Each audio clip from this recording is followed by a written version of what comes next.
Hey everybody, welcome back to my channel. So if you like a nice meaty spaghetti sauce, you're going to love my 4 meat spaghetti sauce. So in here we're adding 350 grams of lean hamburger.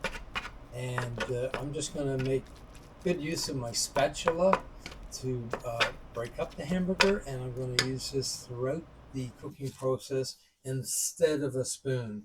And it does a really good effective job. So here we're going to add in 2 skinless, boneless chicken breasts, uncut, whole, and we're going to let them cook like this throughout the whole process until when they're cooked near the end, I'll shred them up.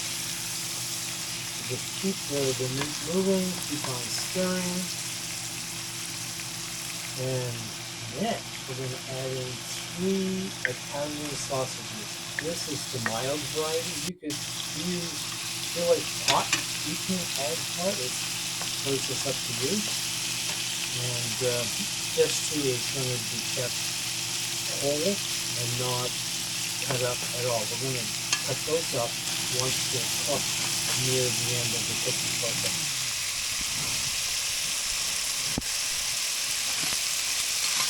Into the steamer right here, and it's starting to smell pretty good at this point, and we haven't even added any spices. So I'm just trying to be patient. This is slow process making spaghetti sauce, so just constantly turning the meat over and moving things around, and that's the only way this is going to happen. So now we're going to add the vegetables, and they're going to impart their delicious flavor into the sauce like you can't believe. And all the veggies in this recipe are in the description below this video. So I just cut them up roughly into little pieces and toss them all in, and then give it a good stir, of course. And now the smell coming from this is incredible. The amount of liquid from the vegetables is going to make like the perfect liquid of this spaghetti sauce. It's not going to be thick. It's not going to be runny. It's going to be just lovely. So again, just tossing and stirring everything, and until the next step. And the chicken is getting nicely browned, as well as the tiny sausages. And now we're going to add in some new parents. This is really fast. 1 teaspoon. You want to add more? Go ahead. I find 1 teaspoon good enough. Ah, my all-time favorite. 1 tablespoon of Montreal's steak spice. If you can find this stuff, it really adds a difference. We're going to add 1 tablespoon of Italian seasoning. And I'm just eyeballing this thing. It's just what I think is a tablespoon. And I want to get a bit more time because I'm not sure how much time goes into Italian seasoning. But 1 little teaspoon will make a difference. My favorite spice, celery salt. We're going to throw in 1 teaspoon of that. And that's black pepper, so we're going to add 1 teaspoon of black pepper. And then 1 teaspoon of Himalayan sea salt. I love this stuff. Really tasty. And it's not a lot of salt. I can add that at the end when the sauce is finished. If I think it needs it, I'll add some more salt. Whereas if it's in there, it's kind of hard to take the salt away. So that's why I don't go heavy duty with that. So I'm using here for Zuzi peeled Italian tomatoes. This is a product of Italy. Oh, it's a fantastic product. Look at the color and softness and freshness looking of these canned tomatoes. It's fantastic.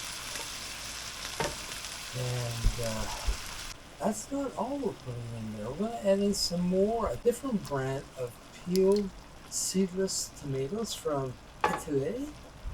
And then I'm just going to start slowly breaking those up. And I'll be doing this throughout the cooking process. Again, a good reason why I prefer to use a spatula. It's got that nice sharp edge, and you can see the chicken that they want to break into. So it's not quite cooked yet. I've only been at it now maybe for 20 minutes, and I'm very patient at this point.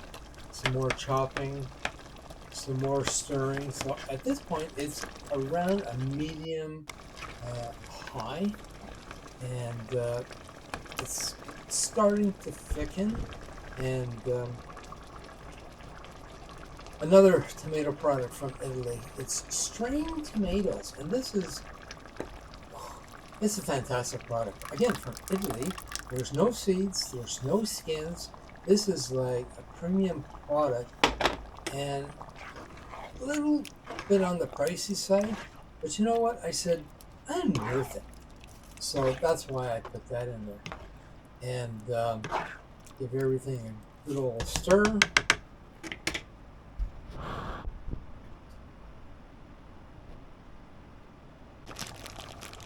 Yeah.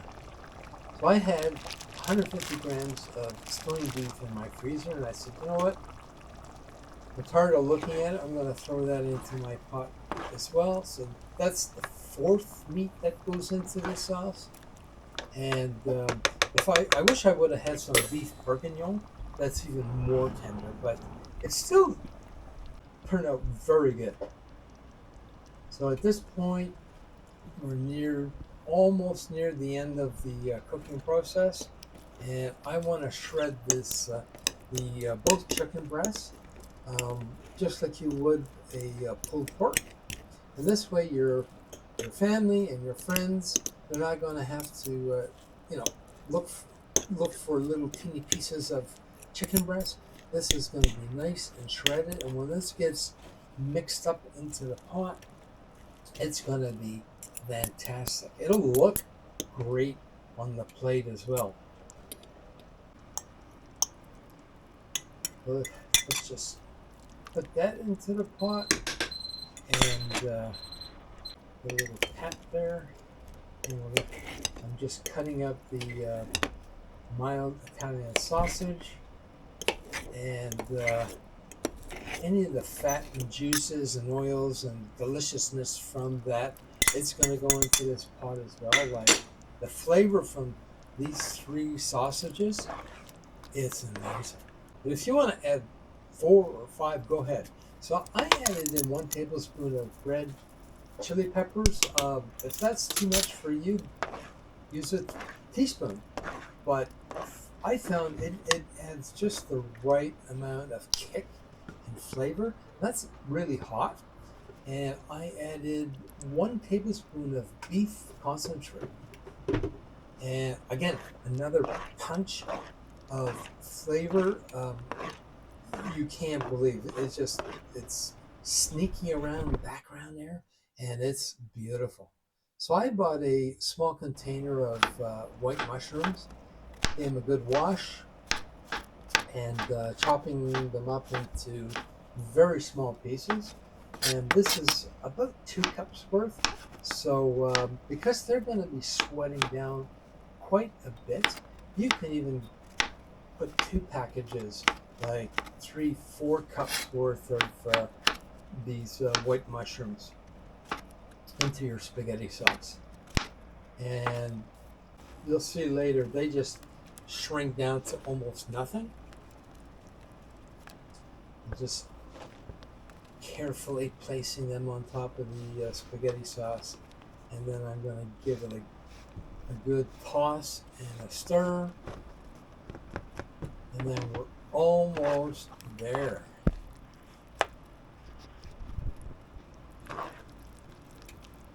So if you have been watching the entire video at this point, thank you very much.